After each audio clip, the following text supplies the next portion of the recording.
할렐루야. 우리 같이 은혜 받을 말씀입니다. 같이 은혜 받을 말씀은 계속해서 계시록 강의 진행 중에 있고요. 요한복음 계시록 14장이 되겠습니다. 우리 같이 은혜 받을 말씀은 계시록 14장 1절로 말씀부터 5절 말씀입니다.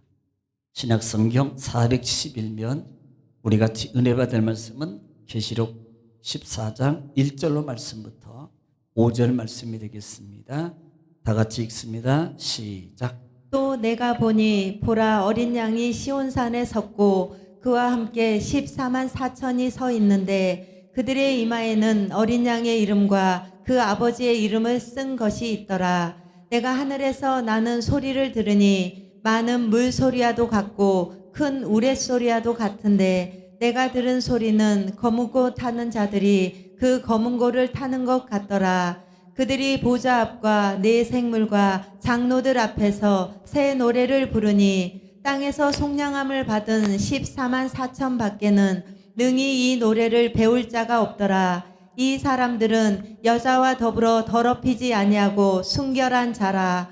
어린 양이 어디로 인도하든지 따라가는 자며 사람 가운데서 속량함을 받아 처음 익은 열매로 하나님과 어린 양에게 속한 자들이니 그 입에 거짓말이 없고 흠이 없는 자들이더라. 아멘. 할렐루야. 오늘도 하나님은 여전히 말씀을 통해서 이렇게 말씀하십니다. 그러므로 이 시간에 하나님의 말씀을 하나님의 음성으로 받는 자세, 또 하나님 말씀을 사모함으로 받는 마음의 자세, 또 이 시간도 입을 열어서 아멘 하고 받는 여러분 입술에 고백이 있다면 하나님 말씀은 살아있고 운동력이 있어서 좌우의 날선 어떤 검보다 예리하여 우리 영을 만지고 우리 혼을 만지고 우리 삶의 모든 문제를 주관하시고 해결하시는 그 말씀의 능력 역사가 오늘 시간에 그대로 받는 여러분의 자세 속에 그대로 이루어지시기를 주의 이름으로 축복합니다. 자, 우리는 계속해서요, 우리가 계시록 강의를 진행하고 있습니다. 지난 시간에는 13장 말씀을 통해서 은혜를 나눴어요. 13장은 두 짐승이라 그랬어요. 첫째는 바다에서 올라오는 짐승, 그 다음에 땅에서 올라오는 짐승이 있다. 근데 바다에서 올라오는 짐승은 용의 힘과 권세를 받아서 자기가 신이라 그러고 하나님을 비방하고 그 다음에 예수 믿는 말씀을 가지고 복음을 증거하는 자들을 비방하더라. 그런 권세를 가졌더라 그랬어요. 두 번째 짐승은 자기가 예수님처럼 가장하고 지금으로 말하면 이단자들, 적그리스도라 그래요. 이단자들이 하나님께서 마치 말하는 것처럼 용처럼 말한다는 거예요. 그렇게 말하는 것처럼 막 말씀을 가지고 성경 아닌 성경을 가지고 말하는 게 아니고 성경을 가지고 말하는 거예요. 그러니까 그 말씀을 가지고 뭐 하는 거예요? 우리를 미혹하더라. 미혹해서 자기를 경배하게 만들더라. 그리고 난 다음에 자기들끼리 반드시 주는 것들이 있는데 뭘 주더라? 이마에 손에 표를 주더라 그랬어요. 그 표 이름이 뭐라 그랬어요? 666이다 그랬어요. 자, 우리가 666에 대해서 바로라라 그랬어요. 666은 세상에 말하면 지금 표를 가져서 매매하지 못하게 하다라는 그 단어 때문에 이것은 앞으로 말세가 되면 많은 이단자들이 믿는 사람들을 힘들게 하기 위해서 자기네들끼리 표를 발행한다. 그 표를 발행하는데 신용카드, 자기네들만 신용카드, 또 자기네들만 바코드, 또 자기네들만 하는 베리아 칩을 만들어 가지고 이 표를 안 받으면 이 베리아 칩을 몸에다 안 받으면 굶어 죽는 데더라. 이렇게 해석을 하는 많은 분들이 있습니다. 뭐 그렇게 할 수도 있겠죠. 적그리스도들이 어떤 형태로 그렇게 말할지는 몰라요. 그런데 성경의 원문대로, 성경의 본문대로 우리 말씀을 통해서 보면은 짐승이라는 게 뭐냐라는 것부터 봐야 된다 그랬어요. 짐승은 결국은 누구를 가리킨다. 성경에 보니까 짐승의 수, 그 이름, 짐승의 이름, 그의 짐승의 수가 곧 666이니 그랬어요. 그러면 짐승이라는 것이 결국은 수로 관계되는 것이. 그래서 이 짐승이 뭐냐 그랬으니까 이 짐승 같은 놈. 제가 쉽게 얘기하는 거예요. 정말 마음에 안 들고 나쁜 놈을 가리켜서 나쁜 놈이죠. 나쁜 놈을 가리켜서 짐승보다 못한 놈이라 그래요. 그러니까 악한 무리를 악한 사상과 악을 행하는 사람을 가리킬 때 짐승보다 못하다는 짐승과 비유한다. 그러므로 짐승을 얘기하는 게 아니고 악한 포악한 사람을 지칭할 때 이것을 짐승이라고 표현한다. 이것이 다니엘서 7장 17절 말씀에 내 나라 왕을 가리킨다 그랬어요. 이 계시록 당시는 누굽니까? 로마 시대. 로마 시대. 그래서 그 폭력, 그러니까 그냥 그 왕의 권세, 그다음에 대통령의 권세를 가지고 교회를 핍박하고, 그다음에 예수 믿는 사람을 교회 못 가게 만들고 예배 못 드리게 만들고 막 하는 그런 모양이에요. 그런 자들을 상징하는 거다. 이게 상징이라는 의미를 가져라. 상징이라는 거. 그래서 그 이름을, 짐승이라는 이름을 헬라로 숫자로 개념하는, 해보니까 666이 나오더라. 그래서 사람들이 그것을 잘못해서 이것을 베레아칩이다 그러는데, 이것은 잘못 해석하고 있는 것이다. 그리고 그런 말들에 여러분 겁먹지 마시고, 하나님은 나를 지키신다, 나와 함께 하신다. 하나님은 믿는 사람을, 아니 내 자식은요, 솔직히 말하면 내가 목숨을 잃더라도 내 자식을 지키는 게 부모의 마음이에요. 안 그래요? 안 그러시구만. 다 자기들만 살 사람이네. 어려움 당하면. 왜? 전혀 반응이 없어. 가만히 보니까 여기 다 도망갈 사람이야. 애 놔두고.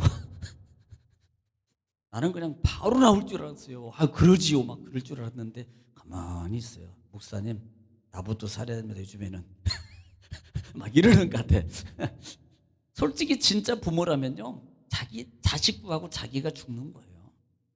이게 부모의 심정이고, 하나님도 마찬가지입니다. 어려움 가운데 있을 때 진짜 부모는요, 하나님은 우리를 지키셔요. 믿으시면 하면 그 하나님 붙잡고 날마다 이기는 여러분 되시를 좀 축복합니다. 바로 그 부분을 보라 그랬습니다. 그리고 마침내 그 짐승의 표를 받은 자들의 상징이 뭐다? 결국은 우상을 섬기는 자들은 결국은 이 표를 받고 그들끼리 자기네 결속력을 의미한다. 매매라는 단어가 사고 파는 거 의미로 보지 말고 상징적으로 봐라. 묵시문학이라 그랬어요. 매매를, 매매니까 그냥 단순하게 문자적인 표현으로 이건 사고 파는 거야, 그러니까 거기에 집중해가지고 해석을 하니까 문제가 되는 거예요. 이 매매는 사고 파는 건데 실제적으로 그 속에 상징적인 의미가 담겨 있는데 자기네들끼리 결속이더라. 또 하나는 그 결속을 통해서 믿는 사람, 교회를 핍박하는 거예요. 이 도구의 한 부분이다. 한 부분으로 보는 게, 해석하는 게 정확한 해석이다. 여러분 꼭 기억하시고, 어떤 계시록의 해석을 통해서 666이 이때는 이런 넘어가지 마세요. 이제는 바로 알았으니까 그들에게 바로 가르쳐 줄 수 있기를 바랍니다. 그래서 결국은 그들은 심판을 면치 못할 것이다가 결론. 표는 결국은 심판받는 자예요. 또 하나 표는 오늘 14장에 나오는 예수님의 하나님의 표를 받은 자에 대해서 오늘 14장이 언급하고 있거든요. 그런데 이 14장은 13장과 대조를 이루고 있다. 13장은 표를 받은 자는 지옥 갈 사람, 오늘 14장은 천국 가 있는 사람. 대조적으로 이 개념을 가지고 오늘 14장을 보면 여러분 이해가 잘 될 줄 믿습니다. 먼저 14장 1절 말씀부터 읽으며 같이 은혜 나누겠습니다. 시작. 또 내가 보니 보라, 어린 양이 시온산에 섰고 그와 함께 14만 4천이 서 있는데 그들의 이마에는 어린 양의 이름과 그 아버지의 이름을 쓴 것이 있더라. 아멘. 사실 오늘 14장은 13장과 대조라고 말씀을 드렸어요. 또 사실은 이 본문의 말씀은 어디에 등장하냐면 계시록 7장 말씀 1절부터 말씀을 통해서 이 말씀이 등장해요. 이미 14만 4천에 대해서 여러분은 이미 우리가 강의를 통해서 들었어요. 여러분 7장에 보면은 머리에 인이요, 표가 되어 있는 14만 4천 명이 하나님의 보좌 앞에 섰더라 그래요.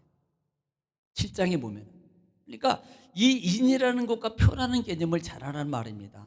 우리가 이건 보통 도장이라는 개념으로 한번 쉽게 생각할게요. 표라는 개념과 인이라는 개념은 도장을 꽝 찍을 때 보편적으로 뭘 체크하는 거거든요. 그러면 과거에 지금도 귀중한 것은 아마 그렇게 하는 걸로 알고 있어요. 그러니까 여러분 통장 같은 경우도 여러분이 개설할 때 사인을 하든지 도장을 찍든지 할 때 그게 뭐예요? 이 통장은 누구 거다? 내 거. 그래서 법적으로요, 자기가 통장이 기재된 것을 남편이 사용하면 신고해요. 그러면 걸려. 무슨 말인지 이해가 가는지, 제가 지금 신고하라는 소리가 아니에요. 자기 주권이 있다, 자기 거라는 이 표라는 거예요. 이게 표를 한다, 인을 찍는다는 것은 자기 거. 그러면 하나님 나라에서 표를 했다는 것은 이것은요, 하나님의 백성, 하나님의 사랑스러운 내 자녀야 라는 표예요. 네. 그러니까 마귀에게 인받으면 마귀의 자녀, 하나님의 인받으면 하나님의 자녀예요. 그러면 마귀에 인받는 것은 다른 게 뭐냐면, 마귀에게 인받는 것은 마귀의 종의 도구로 사용되다가 죽는 걸 같이. 그런데 하나님의 인받은 것은요, 하나님의 보호를 뜻해요. 그러니까 마귀와 하나님의 인과 다른 점이 뭐냐면, 마귀는 마음대로 실컷 사용했고 부려먹고 써먹고 버리는 게 마귀의 속성이고, 하나님이 인받는 것은 끝까지 내가 너를 지킬 거야, 너는 끝까지 내 거야, 내가 보호할 거야, 내가 너를 책임질 거야라는 그와 같은 의미가 담겨져 있다는 거예요. 그러니까 이 표는 마귀의 인과 하나님의 표와 이 표와 인과는 전혀 다르다. 가치가 다르다는 것을 여러분 기억하십시오. 처음에 마귀가 잘해준다고 속지 말라 이 말이에요. 결국은 마귀는 버려요. 그런데 하나님은 끝까지 지켜, 끝까지 보호하셔요. 누구를? 우리를. 그래서 그 개념으로 7장에서 14만 4천이라는 말씀을 드렸습니다. 또 7장에서 14만 4천이라는 계명은 예수 믿는 사람은 구원받는 사람이 14만 4천 명이다라고 말하지 않았다 그랬어요. 뭐 이단에서는 구원받는 사람은, 천국에 갈 사람은 14만 4천 명만 갈 수 있다, 이렇게 해석을 하거든요. 아니, 그러면요, 오늘 여러분 우리는 고민 좀 해야 됩니다. 우리 개신교가 14만 4천만 되겠습니까? 수백만이 되는데, 네. 수천만이 되는데 14만 4천만 되겠네요. 그러면 여러분 어떻게 할 거예요? 시험 봐야 되나? 여기서 다 시험 봐가지고 떨어지면 천국 못 가. 그런데 합격하면 천국. 또 막 하나님 앞에 막 수백억을 드린 사람은 천국 가고, 그다음에 성금 못하고 하는 사람 천국 못 가. 이러면 어떡할 거예요? 절대 그러지 않는다 이 말입니다. 절대 그런 식으로 하잖아요. 천국 가는 것은 없어도 있어도 드려도 안 드려도 하나님이 구원받는 것은 세상의 기준과 다르다. 하나님 믿는 그 자체로 천국 가는 거예요. 그러니까 막 내가 막 뭔가를 막 해가지고 천국 가는 게 아니고, 예수 그리스도의 십자가의 구원의 은혜를 통해서 천국 가는 거지, 내가 뭔가를 해서 천국 가는 게 아니다. 우리는 이 구원의 개념을 바로 알아라 이 말입니다. 그래서 이 14만 4천 명은 상징적인 거다. 무슨 상징? 많은 무리들이 천국에 갈 것을 예견한 거예요.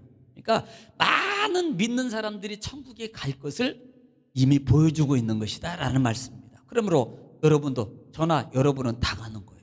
할렐루야. 예수 믿으니까. 그래서 그 말씀 속에 있다는 것을 여러분이 꼭 기억해 주시기 바랍니다. 자, 그러면 오늘 내가 보니 1절에 내가 보니 보좌에 어린 양이 있는데 시온산에 섰고 그래요. 자, 어린 양은 누구를 가리켜요?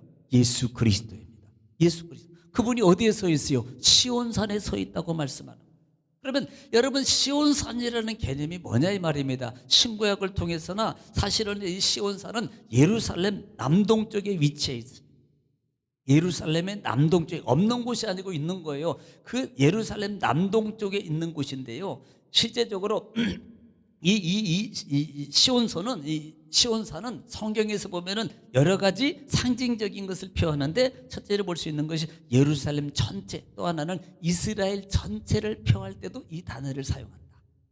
그러니까 하나님의 구원받은 선택받은 백성을 말할 때도, 이스라엘이라는 나라를 말할 때도 예루살렘이라는 단어, 구원받은 하나님의 백성을 표현할 때도 이스라엘이라는 이 단어를 쓸 때도 이 시온산이라는 단어를 대표적으로 사용해요. 또 하나는 구약이나 신약에서 이 시온산은 메시아 왕국의 통치를 의미해요. 통치. 하나님 나라의 하나님의 권세와 능력을 통해서 통치하는 이 모습을 시온산으로 표현하고, 또 하나는 구원의 장소, 또 더 중요한 것이 최후 승리를 표정할 때 이 시온산이라는 거죠. 시온산. 그냥 그런 게 있다라고, 그냥 뭔 소린가 하고 쳐다보는데 괜찮아요. 이해가 안 갈 거예요. 근데 나중에 지나면 이게 또 듣다 보면 그 소리가 그 소리구나, 이 소리. 그러니까 이런 거예요. 보통 우리가 높은 데 쓰잖아요. 보통 높은 데 딱 쓰면 뭔가를 상징해. 승리를 상징하잖아요. 그러니까 이러면 되겠네. 올림픽에 금메달은 어디에서요? 젤로. 그리고 젤로 높은 데서 금메달이 맨 밑바닥에 서가지고 금메달 이렇게 하는 데는 한 명도 못 봤어. 상인 시상대가 있는데 1등, 2등, 3등 단이 있어요. 근데 뭐 옆에로 이제 둘이는 뭐 그건 자세히 못 봤는데 2등 자리가 높아요, 3등 자리가 높아요. 똑같아요, 달라요? 네?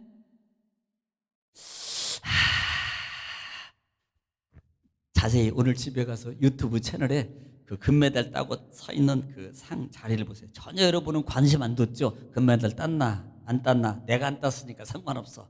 그 정도죠. 그러면 무조건 금메달 자리는 제일 높죠. 그건 알죠. 근데 2등하고 3등하고 같은지 다른지는 모르죠. 정확하게. 저도 몰라요. 그래서 물어본 거예요. 네, 저도 몰라요. 그런데 중요한 것은 제가 그거 얘기하려는 게 아니고 하여튼 승리의 상징은 제일 높은 자리. 이게 시온산이라는 개념이에요. 네, 영광의 자리, 승리의 자리. 그런데 오늘 예수님이 어디에서 했어요? 시온산. 이것은 승리를 상징하는, 승리의 자리에 서 있는 거예요. 하늘의 보좌에 봤는데 어린 양이 시온산에 섰고, 이렇게 말합니다. 시온산에 섰고, 자, 그 다음에 시온에 서 있고, 그 다음에 그 이마에는 어린 양의 이름과 그 아버지의 이름이 쓴 것이 있더라. 자, 그런데 우리가 먼저 볼 것이 뭐냐면 서 있다는 개념입니다. 지금 어디에 서 있어요? 시온산. 시온산은 뭘 가리킨다? 승리의 장소. 자, 그러면요, 이미 승리한 거예요? 승리할 거예요? 네, 승리한 거예요. 여러분 이거 기억하세요? 이미 승리한 거라고요. 그러니까 십자가의 구속의 은혜가, 예수님이 십자가에 돌아가시고 3일 만에 살아나셔서 부활하신 사건 그 자체가 우리 믿음의 사람에게는 이미 승리를 딴 거예요. 이미 이겨놓은 거라고요. 네. 이걸 안 믿으시면 여러분은 계속 여러분이 혼자 승리해 가야 돼. 싸워서. 그러면 지면 어떡할 거예요? 그러면 이기면, 내가 싸워서 이기면 천국, 내가 싸워서 지면 지옥. 이제 결정은 여러분에게 있네요. 그게 아니라 이 말입니다. 천국의 결정은 하나님께 있어요. 그러니까 나에게 있는 게 아니라 이 말이에요. 단지 뭐예요? 우리는 하나님의 구원받고 승리의 보장받은 하나님의 백성으로서 내가 최의 삶을 사해서 살아가는 겁니다. 마치 이런 거예요. 여러분 가족 있잖아요. 여러분 자녀가 있어요. 그렇죠? 자녀가 있는데 자녀가 내 말을 잘 듣고 그 다음에 그냥 내가 하자는 대로 다 하고 그 다음에 속도 안 속이고 그러면 내 자식. 그런데 때로는 말도 안 들어요. 때로는 뭐 잘할 때도 있고 못할 때도 있고 또 내 마음에 안 따라줄 때 있어요. 그러면 이러니까 여러분 자녀가 안 되냐고요. 호적에서 빠지지 않아요. 절대로. 빠지나요? 호적이 기록이 됐다 안 됐다 그러나요? 그러면 자녀에게 내가 호적에 들어갈 수 있는 권한이 있고 호적에 뺄 수 있는 권한이 자녀의 행동에 있나요? 아니라 이 말이에요. 죽었다 깨어나도 내 호적에 들어온 자녀는 절대 빠지지 않아요. 죽어도 기록이 돼 있다니까. 뭘로만 기록돼 있어요? 사망. 이렇게 기록돼 있대요. 호적 초본 등본 띄워보면요, 여러분 할아버지 때부터 다 이렇게 가족이 다 나온다니까요. 사망, 누구는 뭐 어디에 거주 다 나오잖아요. 안 빠진다니까. 그놈이 나한테 욕을 하고 갔어도, 그놈이 내 재산 다 빼먹었어도 내 호적에 남아있다니까. 그러니까 그걸 통해서 그렇게 내 자녀가 오르락내리락 하는 게 아니라 이 말입니다. 그런 것처럼 하나님 앞에 구원은 나에게 달려있는 게 아니고 하나님의 권세의 능력에 딱 찍혀서 십자가의 구원을 통해서 이미 일어났어요. 그러므로 우리는 어떻게 해요? 진정한 자녀라면은, 내가 아버지의 자녀가 됐으니까 아버지를 욕되게 하지 않아야 되지 않겠냐 말이에요. 그 생각과 사고를 가지고, 인격을 가지고 내가 잘 살아야지. 내가 부모를 잘 섬기고 살아야지. 내가 부모 말을 잘 듣고 살아야지. 내가 부모에게 효도하고 살아야지. 이게 진짜 바른 아들 아니냐 말이에요. 우리는 그런 것처럼 그렇게 살아가야 되는 거예요. 하나님이 나를 위해서 십자가로 구원해 주셨으니까 내가 정말 하나님을 욕되게 않게, 나를 위해서 죽으신 예수님을 욕되게 하지 않기 위해서 내가 하나님의 백성으로서 잘 살아야지. 말씀 지키고, 그 다음에 선한 행실을 하고, 그 다음에 잘 지키고, 그렇게 내가 살아가야지. 이렇게 사는 게 아름답지 않냐 이 말이에요. 우리는 그렇게 살기 위해서 부단히 노력하고 힘쓰고 싸우며 도전하고 살아가는 거예요. 여러분, 그 모습이 가장 아름다운 모습이라 이 말입니다. 그러니까 주님 앞에 이렇게 서 있는 부분 속에서 우리가 하나님과 그래서 이렇게 같이 서 있는, 그래서 이 서 있는다는 부분을 요소를 통해서 볼 때 해석이 분분해요. 섰다는 말의 의미 속에서 이 섰다라는 말의 의미가 보통 우리가 뭔가를 행동으로 하기 전에 서 있는 거예요. 바라보거나 그 다음에 뭔가를 하기 위해서 섰다, 이렇게 표현을 해요. 그러니까 어떤 분들은 싸우려고 서 있다. 왜냐하면 12장 하반절에 보니까 용이 땅과 바다에 싸우려고 서 있더라라고 끝나거든요. 그리고 13장에 두 짐승이 올라오거든요. 그리고 실제로 14장 이후에 드디어 이제 마지막 대접이 시작돼요. 하나님의 진노와 심판이지 이건 싸움의 대상이 아니라 그랬잖아요. 여러분, 이것을 기억하라 이 말입니다.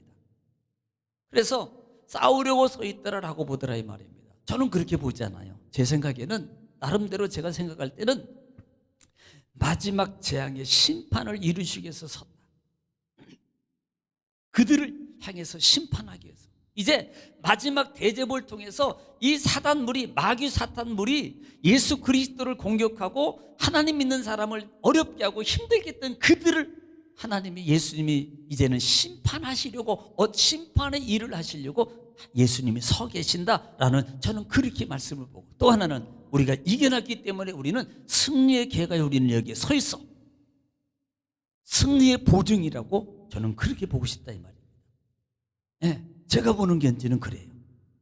그러니까 또 하나 본장 속에서 우리가 또 하나 견해가 있는데, 이 서 있다는 의미 속에서 이제 마지막 부분에 그의 이마에는 어린 양의 이름과 그 아버지의 이름에 쓴 것이 있더라, 이렇게 말합니다.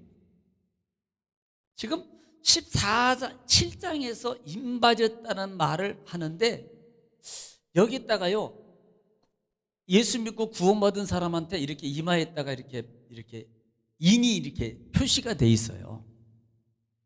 표시가 돼 있다니까요. 그런데 7장에서는 그렇게만 말하지 뭐가 표시가 돼 있냐는 말을 안 해요. 그런데 오늘 14장에 오니까, 오늘 말씀에 하반절에 보니까 그 이마에 뭐가 있는데, 인이 있는데 이마에는 어린 양의 이름과 그 아버지의 이름을 쓴 것이 있더라, 이렇게. 그러니까 여기에 뭐가 표냐면 예수 그리스도, 하나님 이름이 표가 돼 있다는 겁니다. 옆에 분 다 있나 보실래요? 안 봐요. 안 봐도 돼. 다 있어. 그러니까 안 보여 이 개념이 아니고, 하나님은 이미 다 표로, 영적 표로 이미 십자가의 구속의 은혜를 통해서 하나님의 자녀 그리스도의 피로, 하나님의 사랑으로, 바로 이 개념이에요. 이 개념으로 내를 너 구원해서 내 자녀야. 이게 오늘 이 부분을 말하고 있단 말이에요. 할렐루야. 그래서 이 표는 예수 그리스도, 하나님의 사랑, 하나님의 사랑의 하나님 이름이 바로 거기에 표 있다. 여기에 이렇게 표 있는 자들이 지금 여기에 있다라고 말씀하고 있는 것이라 이 말입니다. 그래서 이 표는 내 소유다, 내 자녀다. 예, 할렐루야. 그렇게 되면 믿으시기 바랍니다. 2절 읽습니다. 2절 시작. 내가 하늘에서 나는 소리를 들으니 많은 물소리와도 같고 큰 우레소리와도 같은데, 내가 들은 소리는 검은 고 타는 자들이 그 검은 고를 타는 것 같더라. 네, 지금 여러분 이 요한이 환상 중에서 소리를 듣는데 많은 소리가 들려요. 많은 소리가 들리는 중에 물소리 같기도 하고 우레소리 같기도 하고, 그런데 분명하게 들리는 그 소리 중에 하나가 또 들리는데, 검은 고 타는 소리가 들리더라. 검은 고 타는 것 같더라. 많은 소리가 들리는데 그 중에 검은 것 타는 소리가 더 선명하게 들려요. 여러분, 주석가들은 예를 들면 물소리나 그 다음에 큰 우레소리는, 물소리는 하나님의 그리스도의 소리, 또 물소리는 심판의 소리 등등 뭐 그렇게 볼 수 있습니다. 그런데 여기서 중점적인 것은 그걸 보는 게 아니고요. 이 검은 그 소리, 검은 그 소리. 검은 그 소리에 중점을 두는 겁니다. 악기 타는 소리가 들리더라. 그러면 악기 타는 소리가 왜 들리냐는 거예요. 자, 3절 읽으면 답이 나오겠죠? 3절 읽습니다. 시작. 그들이 보좌 앞과 네 생물과 장로들 앞에서 새 노래를 부르니 땅에서 속량함을 받은 14만 4천 밖에는 능히 이 노래를 배울 자가 없더라. 아멘. 여러분, 지금요, 노래소리가 검은 것 타는 소리가 들려요. 그러더니 3절에 보니까 하나님 보좌 앞에는 네 생물과 24 장로들 앞에서 뭐예요? 새 노래를 부르더라. 그럼 뭐예요? 아, 전주가 쫙 나오더니 노래를 부르는 거예요. 그러니까 마치 찬양대 소리가 여러 가지 소리 있지만 갑자기 피아노 반주가 쫙 나오더니 성가대가 찬양을 쫙 하는 거예요. 그 소리가 들리더란 말입니다. 이 찬양을 부르더라. 근데 이것을 뭐라고 표현해요? 새 노래라고 표현하고 있다 이 말입니다. 새 노래라고. 자, 그러면 이 새 노래가 뭐냐는 거예요. 새 노래. 헛노래 있고 새 노래가 있냐 이 말입니다. 우리가 출애굽 당시에도 홍해를 건너고 모세의 노래가 있고 그 다음에 미리암의 노래를 여러분 아마 기억이 날지 안 날지 모르겠지만 난다고 끄떡끄떡 해줘도 돼요. 무슨 말은 새 노래라는 말의 의미는 예수 그리스도를 통해서 구원받은 하나님의 백성, 하나님의 구원받은 구원의 확증을 받은 자들이 부르는 구원의 감격의 찬양의 감사의 찬양이에요. 이것을 새 노래. 그러니까 구원 이전이 아니고 구원 이후에 받은 하나님의 그리고 천국 백성의 확증된 자들이 부르는 하나님의 능력과 감사와 구원을 찬양하는 노래를 새 노래라고 표현하고 있다는 거예요. 그러니까 천국 백성이 부르는 찬양, 지상에 불렀던 찬송이 아니고 하나님 나라에서 부르는 이 찬송을 새 노래라고 표현하고 있다라는 말씀입니다. 여러분 이해가 되십니까? 네, 그렇게 보시면 돼요. 자, 한번 우리 계시록 7장 5장으로 가겠습니다. 5장 계시록 5장 쭉 앞으로 넘기면 5장이 나와요. 우리 5장 지금 5장에는요 하늘 보좌가 있는데 하나님 보좌에 앉으신 분의 오른손에 두루마리가 펴 있는데 두루마리를 가지고 계시는데 그 두루마리를 누가 인을 떼고 읽어줄 사람이 없는 거예요. 그러니까 요한이 그것을 보고 안타까워가지고 막 울었더라. 네, 울고 있습니다.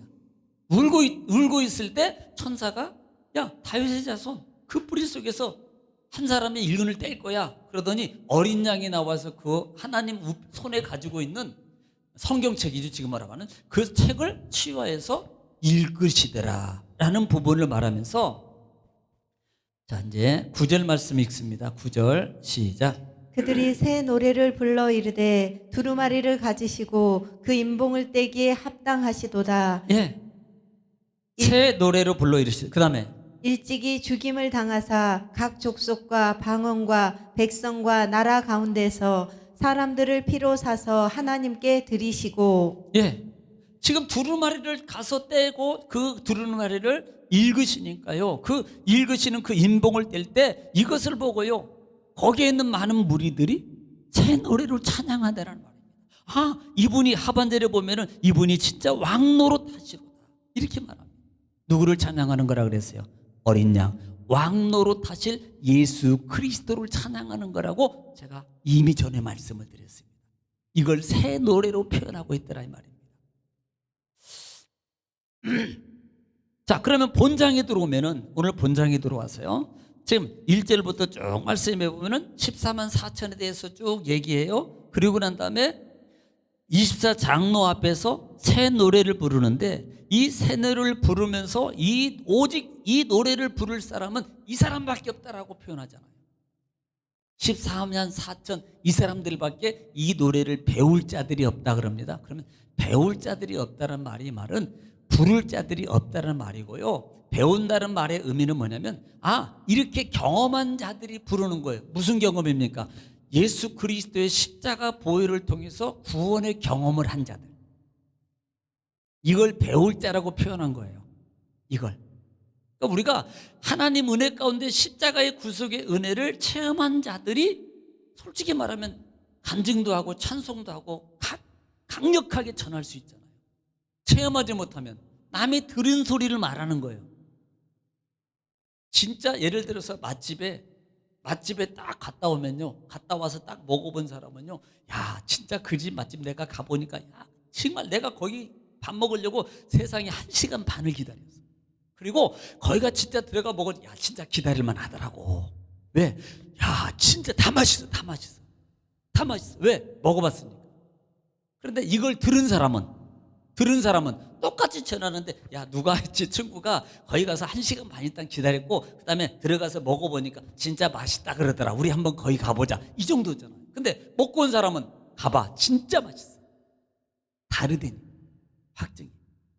지금 배울 자들이 이들밖에 없더라, 부르는 자들이 이들밖에 없다라는 말은 바로 그것을 말하는 거예요. 십자가의 구속의 은혜를 체험한 자들, 이들이 진짜 이 노래를 부를 자들이다. 이들이 부른 거다. 이것을 배울 자들이 없다라고 표현합니다. 여러분, 그는 은혜와 은총이 또 체험이 있기를 주님 축복합니다. 그래서 여러분도 입술의 영혼에 새 노래가 넘쳐나기를 주님 축복합니다. 그러니까 믿음 생활하면요, 영적 체험을 도전하세요. 지식으로만 그냥 알고 주여 이렇게 하지 말고 좀 영적 욕심을 가져야지 체험한다니까. 방언 못하면 방언도 막 하고 싶어 하고요. 그건 그 사람이고 나는 나요, 이러니까 안 된다니까. 그러니까 영적 체험도 하나님의 은혜와 축복을 받는 것도요, 욕심을 가지고 막 도전하는 사람은 빨리 받아, 빨리 이루고. 아니 세상도 그래요. 사업장에 들어가는 거, 사업장도 그렇고 직장에 들어가는 것도, 공부도 재능도요, 막 욕심을 가지고 막 도전하는 사람은 자격증도 빨리 따고요, 따는 것도 많아. 근데 아이고 나는 뭐 내 재능은 여기까지야, 이런 사람은 이제 평생 돌아가실 때까지 하나도 못 따. 폭이 넓지 않아. 그러니까 영적 사모함을 가져라. 영적 사모함. 그래서 영적 사모함을 가지고 도전해. 자꾸 도전해. 도전하는 당신은 저는 늘 존경합니다. 그리고 최고라고 여기는 저는 제가 목회자로서가 아니라 제가 많은 사람들을 볼 때도 저는 그런 사람이 성공 안 했어도 저는 최고라고 봐요. 도전하는 사람한테는 정말 제가 아름답게 봅니다. 정말 그분이 성공을 하든 실패하든 도전하는 자체가 그분은 최고예요. 여러분도 정말 도전할 수 있기를 바랍니다. 영적 도전자, 할렐루야. 그래서 하나님의 은혜와 은총을 누린 여러분 되시를 주 이름으로 축복합니다. 오늘은 여기까지 기도하겠습니다.